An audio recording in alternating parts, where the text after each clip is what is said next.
Rais wa Marekani Donald Trump ameendeleza msimamo wake mkali dhidi ya nchi za Umoja wa Ulaya kuhusiana na swala zima la kuziuzia mafuta na mambo mengine kuhusiana na nishati, baada ya kuweka wazi kwamba hawezi kuruhusu mafuta ya Marekani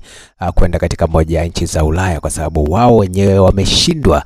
kuisaidia Marekani, na badala yake kama wanahitaji mafuta basi waende wenyewe wakafungue mlango wa Hormuz ambao kwa hivi sasa unalindwa na Iran, waweze kuchukua mafuta na kwenda kufanya biashara wao wenyewe. Kumbuka kwamba msimamo wa Rais Trump unakuja mara baada ya kuwa nchi za Umoja wa Ulaya ikiwemo Uingereza, Hispania na nchi nyingine kuweka wazi kwamba hawawezi kushiriki katika